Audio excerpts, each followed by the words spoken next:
Bienvenue sur la 5e émission des éditions de Lettres intégrales qui répond à vos questions. Question de Pascal.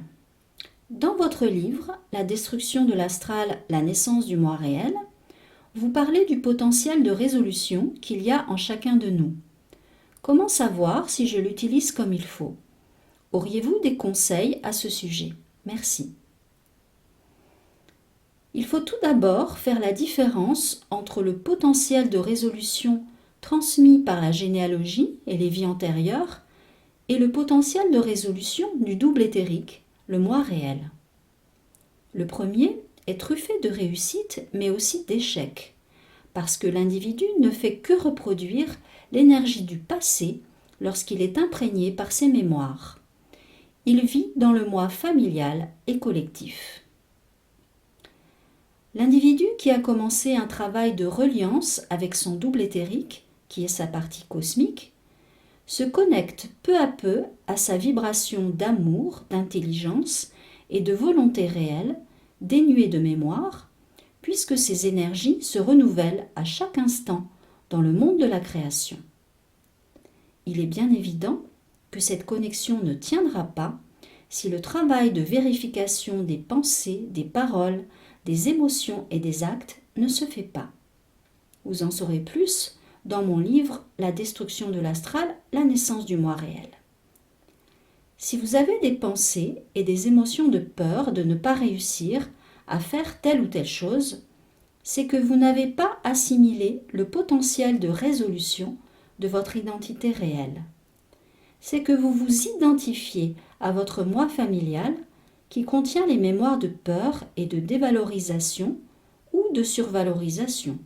Il ne s'agit pas non plus de vouloir réaliser des choses qui sont au-delà de votre rôle. Afin de ressentir le potentiel de résolution de votre moi réel, vous devez tenir compte autant des énergies qui sous-tendent les événements que des événements eux-mêmes.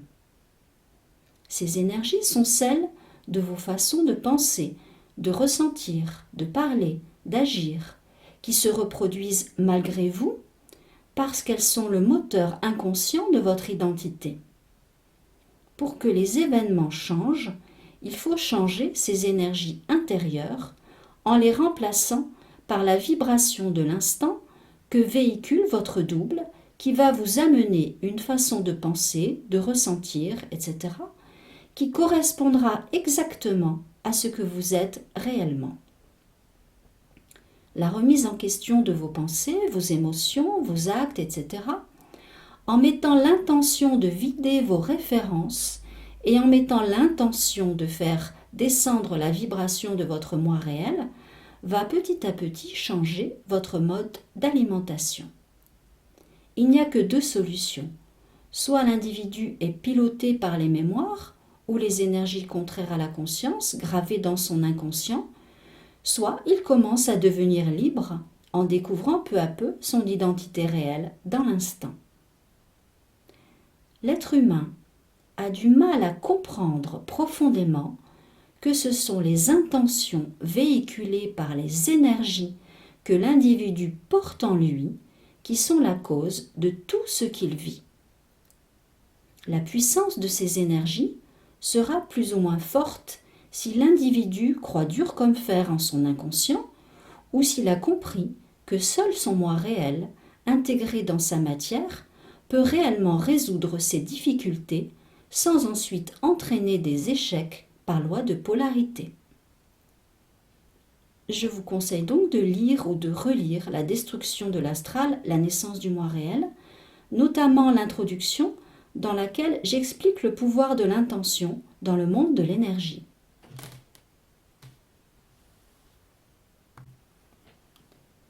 Question de Patrick. Comment affirmer de toutes mes forces ce qui me semble juste, sans m'opposer aux autres ou aux événements?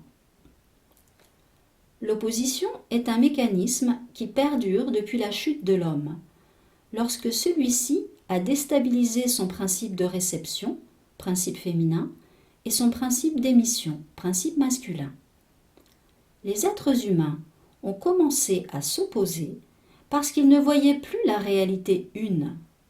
Ils n'étaient pas d'accord les uns avec les autres parce que chacun voyait avec les lunettes de sa propre subjectivité selon les mémoires mentales, émotionnelles et comportementales imprimées en lui. Deux individus conscientisés ne peuvent s'opposer. Chacun pourra éventuellement voir différentes facettes de la situation, mais à partir de la même réalité dénuée de toute référence. C'est en nettoyant son mental, son émotion et son corps de ces références et en assimilant la vibration de son moi réel que le savoir réel, qui n'est pas une connaissance apprise, émerge. Si vous avez du mal à vous affirmer dans la justesse, sans vous opposer, c'est que vous privilégiez l'émission de votre identité par rapport à l'assimilation de votre vibration qui est insuffisante. C'est que votre identité inconsciente veut encore reprendre sa place parce que vous voulez convaincre l'autre que vous avez raison. Il est donc nécessaire de vaincre toute forme de dévalorisation. Évidemment, il est important de se faire entendre, mais si vous voulez vous faire entendre à partir d'une énergie polarisée, vous aurez peu de chances d'être entendu. L'important, c'est de dire ou de faire dans une attitude de confiance absolue en la justesse que vous voulez instaurer en lâchant le résultat. Tant que vous vous accrochez au résultat, vous fermez le chemin qui aurait mené au résultat. Il est par contre important de continuer jusqu'à ce que votre but soit atteint dans une confiance absolue dans le résultat. Question de Valérie. Lorsque les principes de réception et d'émission de la vibration identitaire consciente sont simultanés, cela signifie qu'il y a équilibre. Comment faire pour que la réception et l'émission soient simultanées ? Comment s'exprime-t-elle à l'intérieur ? Que ressent-on ?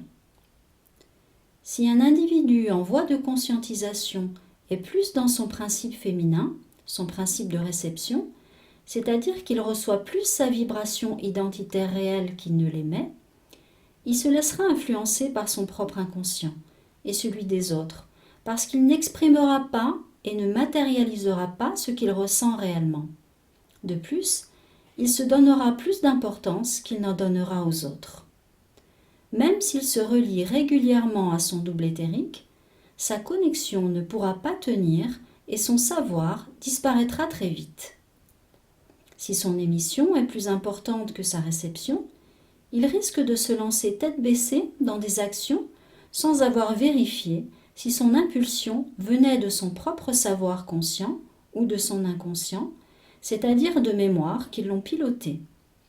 Cela aura des répercussions sur lui et sur les autres. Pour émettre, il est nécessaire de se remplir de la bonne source. La troisième force créatrice naît de l'équilibre entre le principe de réception et le principe d'émission. Lorsque l'un prend le dessus sur l'autre, l'individu retombe dans la soumission ou la domination. Il ne peut être libre. Afin qu'il y ait harmonie entre tout, chaque élément doit avoir la même importance. Ainsi, la balance ne penche plus d'un côté ou de l'autre et la vie peut circuler. Je vous conseille de vous entraîner à recevoir et à émettre la vibration de votre double éthérique en posant le fait que la réception-émission se fait simultanément entre le monde de la création, la terre pure, les autres et vous. Après avoir commencé à assimiler le rôle des deux principes, il ne faut plus tarder à poser cette intention afin que la polarité entre la réception et l'émission disparaisse peu à peu. Souvenez-vous que dans votre double éthérique, votre partie cosmique qui est votre moi réel, sont contenus la réception et l'émission parfaitement équilibrés. À vous d'amener cet équilibre dans votre matière en veillant à ne pas vous mettre en dessous de vous-même ou au-dessus de vous-même face aux autres ou aux situations. Cette intention qu'il est nécessaire de poser et de reposer au cours de vos échanges et dans le vécu des événements portera ses fruits. Si la domination ou la soumission ont surgi malgré tout, il est important de les accepter profondément pour ne pas engendrer de polarité intérieure et de transmuter immédiatement cette domination ou cette soumission en équilibre entre vos deux principes. Lorsque l'équilibre est total, l'individu ressent une paix profonde. Il a confiance en son potentiel de résolution. Il n'a plus rien à prouver.